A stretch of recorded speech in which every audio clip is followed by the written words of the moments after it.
Welcome to Furman Penipahan channel.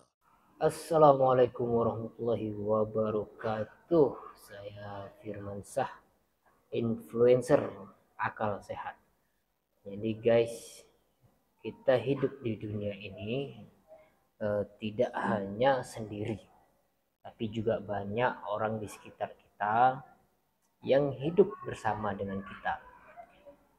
Selain itu, kita hidup di dalam sebuah lingkungan sebagaimana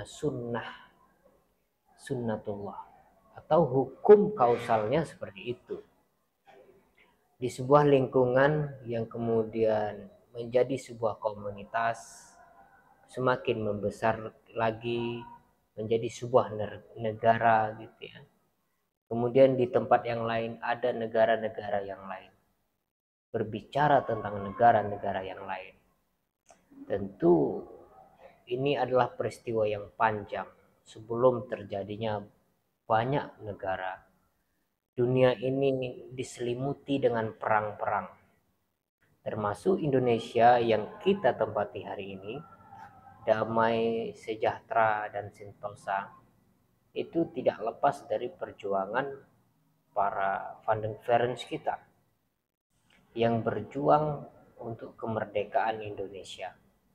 Dulu kita pernah dijajah oleh bangsa asing, yaitu Belanda dan Jepang.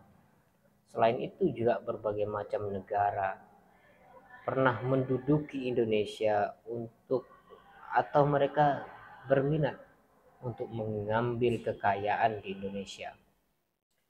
Selain itu juga di bidang-bidang yang lain selain bidang ekonomi, bahkan di bidang teologis pun kita sempat terjajah. Sehingga apa? Sehingga memang dunia ini seperti layaknya alam semesta. Setelah hujan atau badai akan ada ketenangan, akan ada kehidupan baru. Nah, di kesempatan ini saya ingin mengajak teman-teman untuk melihat suatu yang lebih luas lagi, apa yang terjadi di luar negara-negara kita. Negara kita damai, tapi bagaimana dengan negara tetangga kita? Di sebuah tulisan di Kompas ID ada memuat tulisan dengan berjudul Lorong Panjang Perang Timur Tengah. Ini subjudulnya. Setelah membuat Gaza luluh lantak, Netanyahu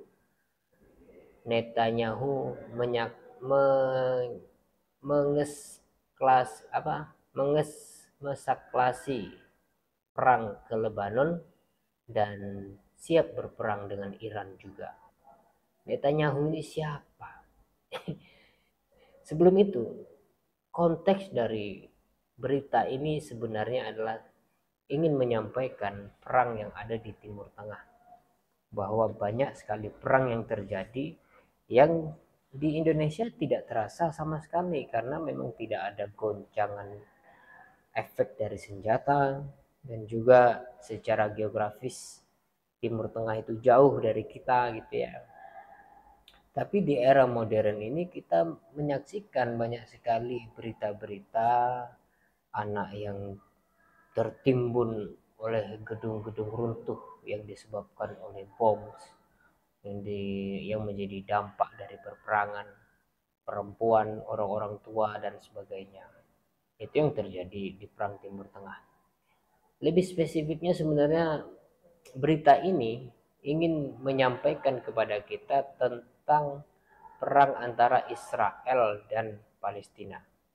Nah, baru kita bisa bertanya, siapa Netanyahu ini? Mari kita cek ya.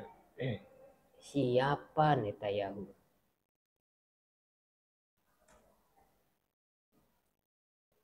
Ya, Netanyahu atau Benyamin Netanyahu adalah menteri pertama dan satu-satunya perdana menteri Israel yang lahir di Israel. Jadi dia sangat Israel sekali ya.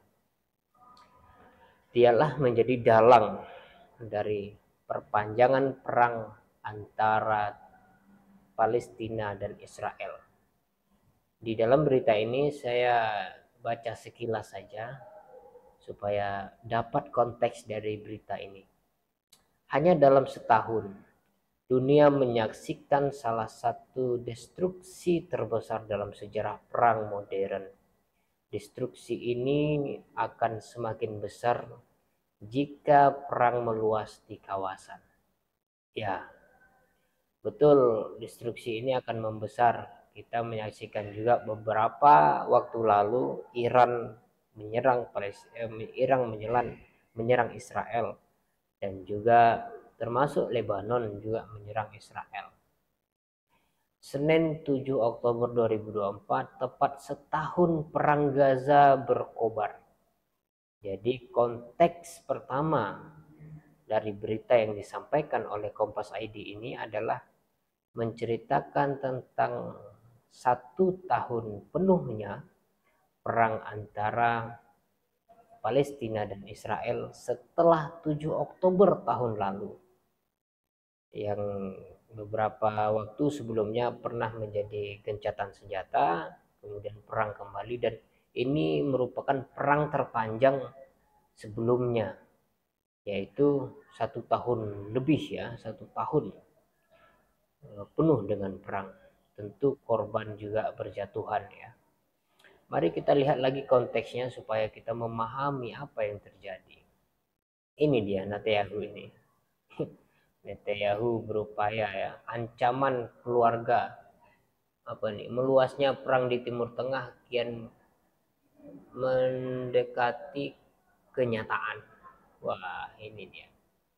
Menurut Kompas ID, berdasarkan dari laporan tim mereka, Netanyahu dituding, ya, sengaja membuat perintang agar memang tak terwujud gencatan senjata demi keberlangsungan jabatan politiknya. Luar biasa. Apakah begitu, ya? Kita melihat perang ini perlu dengan perspektif yang lebih luas, tidak hanya sempit terkait tentang agama saja, karena itu akan mudah digiring oleh orang lain, yaitu bahwa satunya adalah saudara kita, satunya adalah musuh, sehingga objektivitas untuk melihat keadaan itu kian tertutup, walaupun itu juga jalan yang terbaik, ya, bagi kita umat Islam. Namun kita harus memperluas pandangan ini, meneropong lebih jauh apa sih sebenarnya yang terjadi. Jika dari pernyataan tadi bahwa Netanyahu itu dituding hanya karena jabatan politik, dia mempertahankan gencatan senjata, artinya ada tekanan-tekanan dari atasnya. Ada, kalau di Indonesia ibaratkan ada cukong politiknya yang memodali. Siapa mereka di balik layar itu? Ini perlu kita telusuri. Jadi bisa saja perang antara Israel dan Palestina itu bukanlah kehendak Israel sendiri, tapi justru diperbudak oleh keadaan dengan narasi bahwa di dalam Islam orang-orang Yahudi itu adalah orang-orang yang terkutuk, katakan misalkan, itu menjadi pemantik provokasi sehingga mereka berperang dengan semangat agama dan seterusnya, semangat kebencian.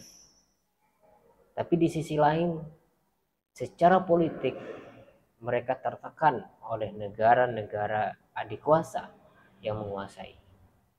Nah, tentu dalam hal ini kita harus berpihak kepada orang-orang yang lebih menderita. Apakah saya bersimpati dengan Israel? Tidak, tentunya. Karena memang Israel nyata-nyata menyatakan bahwa orang-orang Palestina itu bukan manusia. Dari pernyataan itu saja kita sudah tidak bisa metoleransi apa yang dikatakan oleh mereka itu.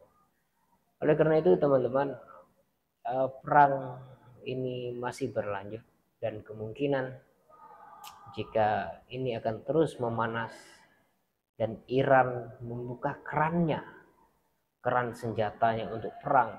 Kita tahu kekuatan Iran ya. Kita juga akan menunggu negara-negara yang lain yang akan ikut campur, sehingga kita bisa melihat bagaimana nanti perang dunia ketiga itu betul-betul terwujud.